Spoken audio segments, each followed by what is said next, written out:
CM Stalin பெண்களை தாலி அணியக்கூடாது அப்படின்னு சொன்னதா ஒரு வீடியோவை சோசியல் மீடியால பரப்புறாங்க. அதுல திராவிட கழகத்தின் பொதுச் செயலாளர் கி வீரமணி முன்பு பெண்கள் சிலர் அவங்களோட தாலி அகற்றும் காட்சி இடம் பெற்றிருக்கிறதையும் பார்க்க முடிஞ்சது.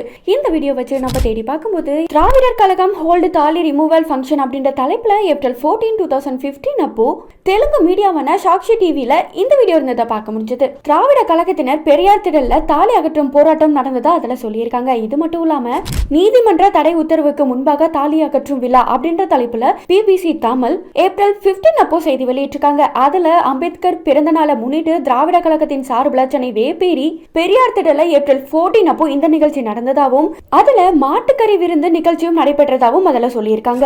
இதை எதிர்த்து உயர் நீதிமன்றத்தின் சிறப்பு அமர்வுல தமிழக அரசின் சார்பில் மனு தாக்கலும் செய்யப்பட்டிருக்கு.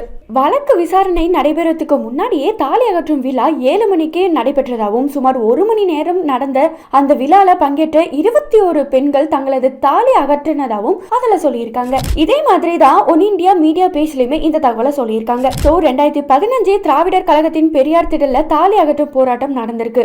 அப்ப எடுக்கப்பட்ட பழைய வீடியோவை தான் சிஎம் ஸ்டாலின் பெண்களை தாலி அணிய வேண்டாம் அப்படின்னு சொன்னதா சொல்லி சில தவறான தகவலை பரப்பிட்டு வராங்க. நீங்க உண்மையை தெரிஞ்சுக்க யூடியூனை சப்போர்ட் பண்ணுங்க.